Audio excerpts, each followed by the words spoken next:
اللہ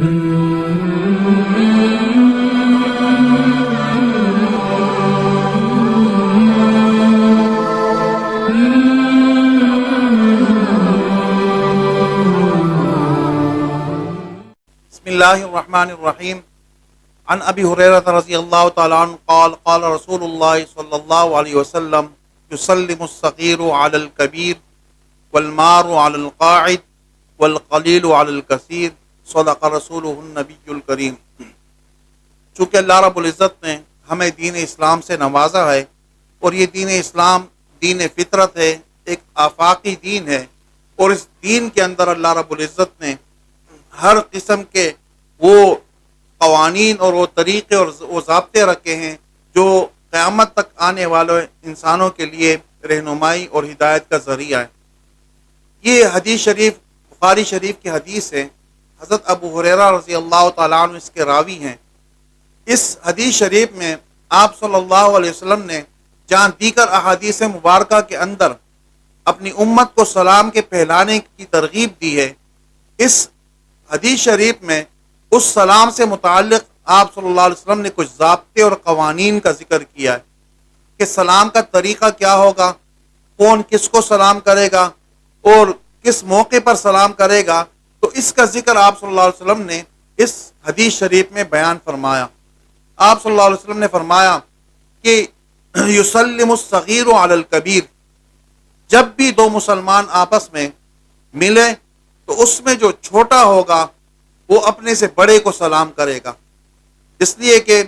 آپ صلی اللہ علیہ وسلم کے تعلیمات میں سے یہ بھی ہے کہ لیس منا من لم یرحم صغیرنا ولم یوقر کبیرنا، کہ وہ ہماری امت میں شامل نہیں ہے، وہ ہماری امت میں سے نہیں ہے جو ہمارے چھوٹوں پر شفقت نہ کرے اور ہمارے بڑوں کی عزت نہ کرے۔ تو بڑے کی عزت اس اسلام نے دین نے رکھی ہے، تو یہاں سلام کے حوالے سے بھی آپ صلی اللہ علیہ وسلم نے اس بڑے کی عزت اور اس کی تکریم کا آپ نے ذکر کیا ہے کہ جب بھی چھوٹا بڑے کے سامنے آئے اور دونوں آپس میں ملے تو چھوٹے کو چاہیے کہ اپنے سے بڑے کو عمر میں بڑا ہو یا عہدے میں بڑا ہو اس کو سلام کریں۔ اسی طرح آپ صلی اللہ علیہ وسلم نے فرمایا والمار علی القاعد، ایک آدمی بیٹھا ہوا ہے اور ایک آدمی وہاں سے گزر رہا ہے، تو جو بیٹھا ہوا ہے وہ سلام نہیں کرے گا، بلکہ جو گزرنے والا ہے اس کا حق بنتا ہے کہ وہ السلام علیکم کہے، اور جو بیٹھا ہوا ہے وہ اس کے جواب میں وعلیکم السلام کہے۔ گزرنے والا، راستے سے چلنے والا، وہ بیٹھے ہوئے کو سلام کرے گا۔ اور اسی طرح آپ صلی اللہ علیہ وسلم نے فرمایا کہ والقلیل علی الکثیر، دو جماعتیں آپس میں مل رہی ہیں، اب دونوں جماعتوں میں سے ایک جماعت کی تعداد کم ہے اور دوسری جماعت کی تعداد زیادہ ہے،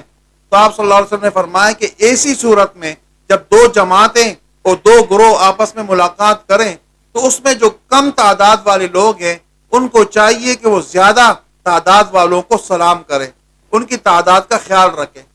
اور اسی طرح ایک اور حدیث شریف میں آپ صلی اللہ علیہ وسلم نے فرمایا کہ ایک آدمی اگر سواری پر سوار ہو کر جا رہا ہے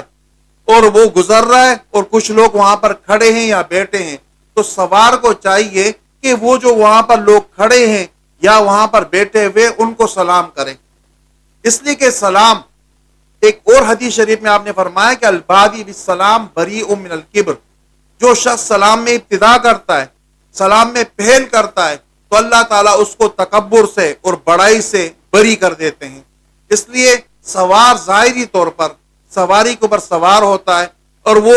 اونچا بیٹھا ہوتا ہے، وہ اپنے آپ کو بلند سمجھ رہا ہوتا ہے، تو اس مقام پر بھی آپ صلی اللہ علیہ وسلم نے اسلام کی تعلیم دی ہے کہ جب سوار اپنی سواری پر سوار ہو اس وقت اس کے دل میں اگر کوئی بڑائی یا اپنی برتری شیطان لاتا ہے تو یہ جس سے گزر رہا ہے، جو کھڑے ہیں یا بیٹھے، ان کو سلام کرے، تاکہ اس کے اندر عاجزی پیدا ہو جائے، وہ دل کے اندر جو بڑائی شیطان پیدا کر رہا ہے وہ بڑائی اس کی ختم ہو جائے، وہ سلام کا اس کو اجر بھی ملے اور اس کے جو اس تکبر کا علاج بھی ہو جائے۔ تو آپ صلی اللہ علیہ وسلم نے اس حدیث شریف میں فرمایا کہ چھوٹا